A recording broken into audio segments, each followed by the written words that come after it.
안녕하세요, 모야입니다. 얼마 전에 은행에 좀 갔다 왔는데요. 거기 그 테이블에 신문이 있었는데 그 신문에 메인 기사로 나와 있는 거를 보고 제가 이걸 좀 사진 찍었어요. 그리고 이거에 대해서 좀 몇 마디 해야 되겠다 해가지고 영상을 찍습니다.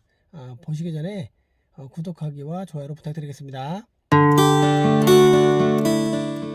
15일자 신문이었어요. 은행에 아침에 가니까 신문이 이렇게 있어서 그걸 보고 제가 생각했던 것들이 그대로 이루어지고 있구나, 그대로 흘러가는구나, 잘못되지 않았구나 라는 그 생각이 들어서 사진을 한 장 찍고 그걸 이제 영상을 한번 찍어 보려고 합니다. 어떤 내용이냐면 부동산이 올라가서 세금을 많이 거쳐졌고 그걸로 인해서 코로나 복지를 할 수 있다, 뭐 이런 내용이에요. 그 구체적인 자세한 내용과 밑에 그 내용들을 보니까 뭐 각 시마다 이렇게 뭐 서울, 인천, 뭐 경기도에 그 집값이 뛰어서 그 지방세도 많이 거쳤다, 뭐 이런 내용들도 자세하게 써 있더라고요. 근데 그것보다 메인 타겟 기사의 그 첫 머릿말이 집값이 많이 올라서 세금을 많이 걷었다, 그래서 그걸로 복지를 할 수 있다, 뭐 복지의 예산이 좀 확충이 됐다, 뭐 이런 내용이잖아요. 이 내용을 말씀드린 이유가 제 영상 그 2019년 1월 달에 제일 메인으로 찍은 영상 중에 전세 살지 마세요라는 영상이 있어요. 그걸 좀 꼭 좀 한번 시청해 보시기 바라겠습니다. 그때 초창기 찍은 거라 자료도 넣고 저의 어떤 내용도 강하게 넣은 한 10분, 11분? 뭐 이 정도의 영상인데 그게 굉장히 중요한 내용입니다. 이게 거기에 제가 해외 제 가족이 독일에도 살고 있고요. 호주에도 지금 현재 살고 있어요. 가끔 이제 얘기를 듣고 그런데 그 나라의 어떤 지표를 그때 본 거와 지금 본 걸 봤을 때 지금은 더 많이 올랐어요.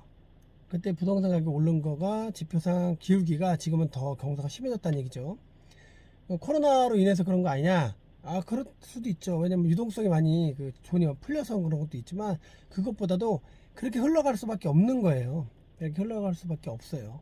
그래서 과거, 그러니까 미국 같은 경우 기준금리 달러잖아요. 미국의 달러 푸는 속도로 보면 코로나로 인해서 엄청 많이 풀었거든요.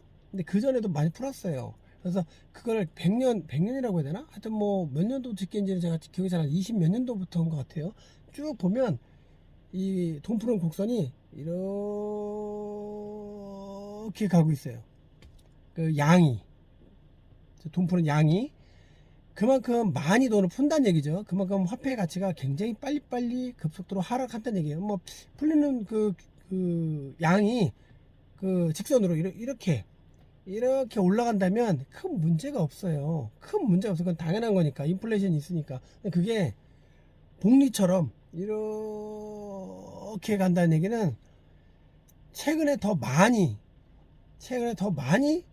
푼다는 얘기죠. 그만큼 가치가 어마어마하게 하락한다는 얘기. 그 반대로 시소랑 똑같아요. 돈이 하락한다는 얘기는 자산의 가치가 올라간다는 얘기랑 똑같은 얘기잖아요. 그 얘기는 지금 부동산 가격이 많이 폭등한다고 하는데 그 폭등이라고 저는 보질 않아요. 이게 화폐 가치 하락에 의한 거지 이게 폭등이라고 보진 않는다는 얘기예요.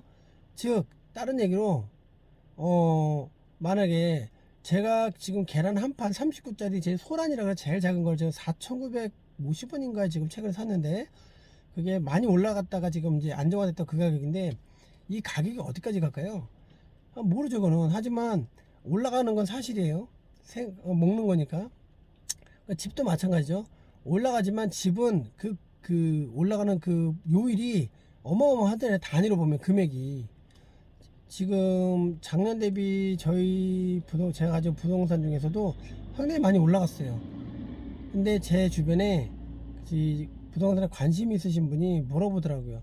올해 집값이 많이 올라갔다, 그래서 좀 걱정이다 라고 하시는데 제가 볼 때 내년에 더 많이 올라갈 거라고 했습니다. 내년에 진짜 상상하지 못하는 어떤 전력을 보실 거다라는 얘기를 했어요. 이게 맞을 수도 있고 안 맞을 수도 있어요. 저의 생각이니까. 내가 생각하는 것보다, 내가 예상한 것보다 더 빨리 화폐 가치가 하락하고 인플레이션이 더 빨리 간다는 얘기예요. 그만큼 속도가 빨라지고 있다는 얘기예요. 자산 가치가 상승하는 게 반대로 화폐 가치가 하락하는 게 빨라지고 있다는 얘기예요.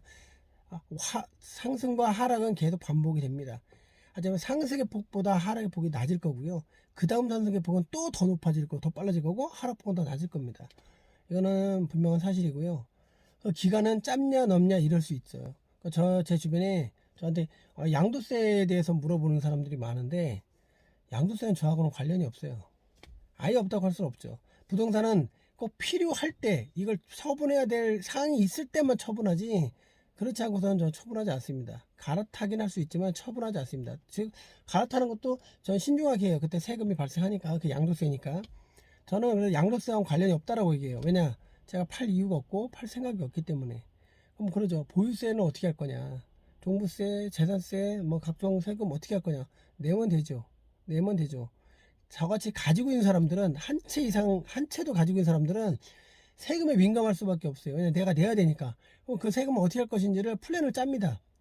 생각을 합니다. 특히 1가구 2주택 이상인 사람, 거주한 주택 외에 투자를 한 사람들은, 상가가 됐든 땅이 됐든 건물에 투자한 사람들은 돈이 나가니까 그 세원을 어떻게 확보할 건가. 국가도 확보하려고 하잖아요. 그래서 부동산 집값이 올라간 거에 대해서 세수를 확보했잖아요. 그거 복지를 한다고 하잖아요. 저 똑같아요. 국가에 세금을 내야 되잖아요. 그거 내는 거에 대해서 어떻게 확보할 것인가를 생각할 수밖에 없어요. 플랜을 짜야 돼요. 그럼 뭘로 할까요? 내가 나가서 곡괭이질하고 삽질하고 막노동에 가서 벽돌 날르고 이런 거에서 돈을 확보하려고 할까요? 아니죠. 제가 왜 돈을 법니까? 경제적으로 좀 자유롭고 몸이 좀 편안하고 좀 생계가 좀 윤택하고 싶어서 하는 거잖아요. 그건 자명하잖아요. 지금 보신 시청자 여러분들 그러려고 돈을 벌고 투자를 하려고 하는 거잖아요. 그러니까 제 방송도 시청하시는 거고. 저는 과감한 투자는 안 합니다. 왜냐면 제 아이들이 지금 4명이나 있거든요. 근데 지금 이제 100일 지난 아이도 한 명 있어요, 막내가. 근데 제가 은퇴를 하고 있잖아요. 그 얘기는 지금 제 방송 시청자 여러분들도 그런 삶을 살고 싶어서 저한테 보시는 영향이 클 거라고 봅니다. 무리하게 하지는 말하는 얘기예요. 저는 무리하게 하라는 얘기는 아니에요. 하지만 확실하게 할 수 있고 안전하게 할 수 있는 거는 지금 부동산 중에 주택이에요. 최소한 주택, 내가 살고 있는 집 하나는 무조건 해야 되고, 하나 이외의 거는 하나 정도는 하시라는 얘기예요. 근데 집을 더 소유하지 말라는 정부 취지가 있으니까, 그게 겁나시면 상가를 하시라는 얘기예요. 상가는 좀 철저하게 하셔야 돼요.